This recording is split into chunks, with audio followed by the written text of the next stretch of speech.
Kabar gembira PKH BPNT susulan tahap 4, ada yang meledak cair Rp1.500.000 di awal Januari ini. Infonya simak sampai selesai. Halo Sobat Info Bansos terkini, apa kabar semuanya? Semoga selalu sehat dan dimudahkan segala urusannya. Kembali lagi di channel ini, tempatnya kita berbagi informasi terbaru dan terpercaya seputar bantuan sosial dari pemerintah. Nah, di video kali ini saya akan menyampaikan kabar gembira. Karena tepat hari ini, Januari 2026, ada banyak sekali bantuan sosial yang cair untuk masyarakat penerima manfaat. Jadi, silakan disimak baik-baik, jangan sampai ketinggalan informasinya. Pertama, Program Keluarga Harapan PKH. PKH kembali dicairkan untuk berbagai kategori. Mulai dari ibu hamil, balita usia 0 sampai 6 tahun, lansia di atas 60 tahun, penyandang disabilitas berat, hingga anak-anak sekolah dari tingkat SD, SMP, sampai SMA. Nominal bantuannya tentu berbeda-beda sesuai dengan komponen masing-masing keluarga.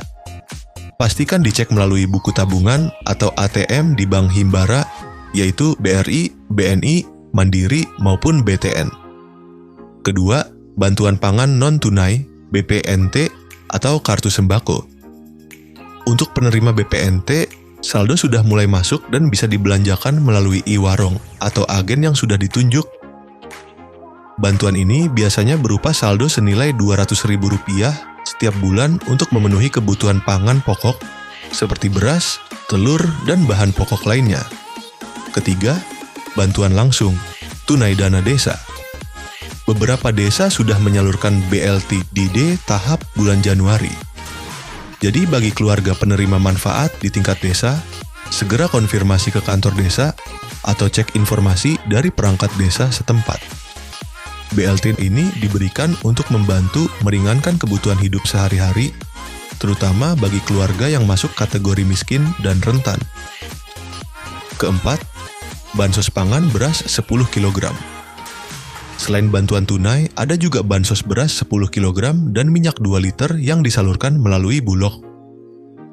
Beberapa wilayah sudah menerima distribusi langsung, baik diambil melalui kantor desa, kantor kelurahan, atau diantar ke rumah masing-masing penerima.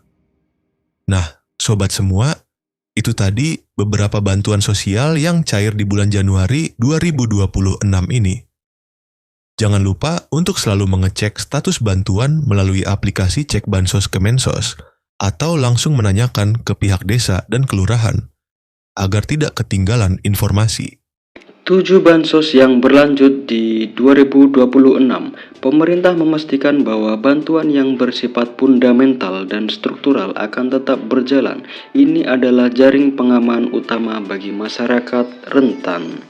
Program bantuan yang akan cair di 2026 diantaranya itu yang pertama, Program Keluarga Harapan PKH.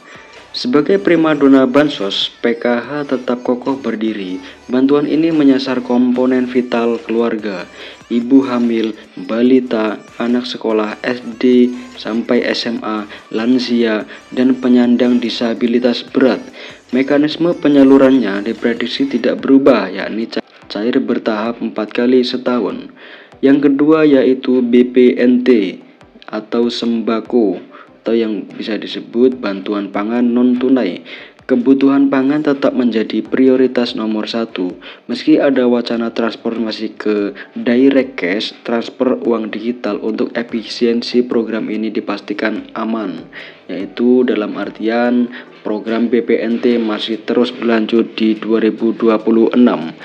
Yang ketiga yaitu bantuan PIP, Program Indonesia Pintar. Komitmen mencerdaskan bangsa tidak surut. Anak-anak dari keluarga prasejahtera tetap dijamin akses pendidikannya melalui bantuan tunai PIP. Jadi PIP di 2026 akan tetap berlanjut. Yang keempat yaitu PBIJKN atau Kartu Indonesia Sehat gratis dari pemerintah. Kesehatan adalah hak dasar. Subsidi iuran BPJS Kesehatan bagi 40% penduduk termiskin tetap ditanggung penuh oleh negara. Bantuan beras 10 kg. Program cadangan pangan pemerintah CPP ini diprediksi kuat akan diperpanjang, berfungsi sebagai bantalan saat harga beras gejolak atau terjadi kerawanan pangan. Jadi bantuan beras di tahun 2026 akan tetap berlanjut. Yang keenam yaitu atensi lansia dan disabilitas berat. Kementerian Sosial terus menyalurkan bantuan rehabilitasi sosial baik berupa alat bantu, kursi roda, alat dengar maupun makanan bagi lansia tunggal dan disabilitas. Untuk yang ketujuh, bantuan pena pahlawan ekonomi Nusantara. Ini adalah bintang baru bagi KPM usia produktif di bawah 40 sampai 45 tahun yang sudah lama menerima bansos.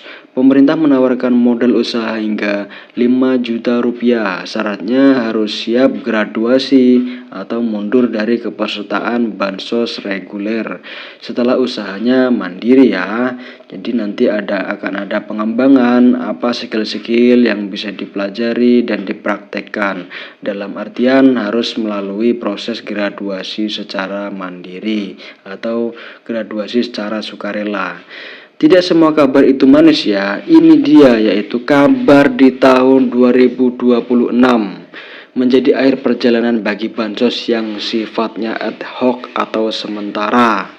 Nah, selanjutnya bansos yang kemungkinan di tahun 2026 tidak akan cair lagi yaitu BLT Kesejahteraan Rakyat atau BLT Kesra.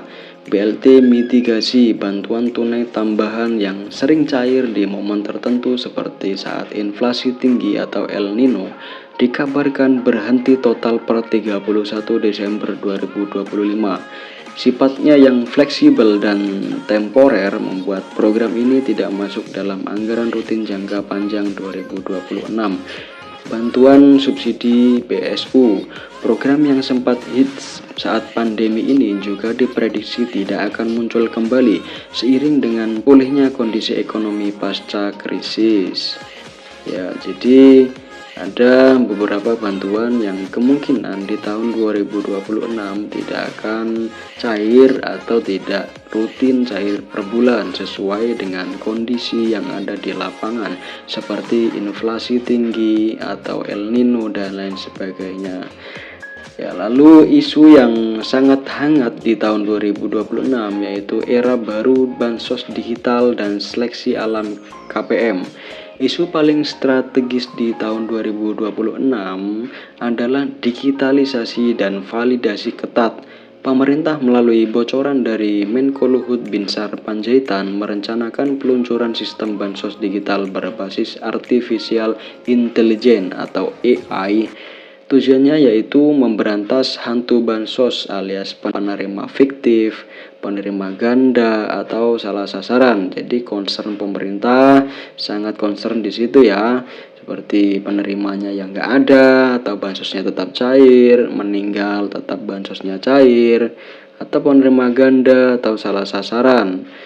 Itu pasti menjadi concern agar efisiensi menggunakan artificial intelligence. Apa konsekuensinya bagi KPM jadi KPM yang terdeteksi sudah mampu secara ekonomi, memiliki aset, gaji UMR atau di atas UMR dan lain sebagainya, yang intinya mampu akan langsung dinonaktifkan dari DTKS, data terpadu kesejahteraan sosial. Fokus pemerintah bergeser dari sekedar menyalurkan bantuan menjadi mencetak keluarga yang mandiri secara ekonomi. Saran bagi KPM, jadi simak secara sesama dan teliti. Saran bagi KPM, jangan terlena, pastikan data kependudukan Anda, KK, KTP Anda valid ya dan terbaru. Jadi ketika ada perubahan apapun itu disampaikan ke Dispenduk, datanya itu harus yang valid dan terbaru. Bagi yang masih muda dan produktif, manfaatkan program Pena untuk memulai usaha. Jadi bantuan itu bukan gaji ya sobat bansos semuanya. Jadi jangan terlalu mengandalkan bantuan sosial dari pemerintah. Gunakanlah bantuan sosial itu untuk produktivitas Anda, membantu ekonomi Anda, membantu usaha Anda agar Anda berkembang dan usaha Anda juga berkembang, dan nantinya ekonomi Anda juga berkembang dan stabil. Karena di masa depan bansos tunai murni akan semakin diperketat seleksinya. Jadi tidak semua orang serta-merta gampang untuk menerima bansos ini.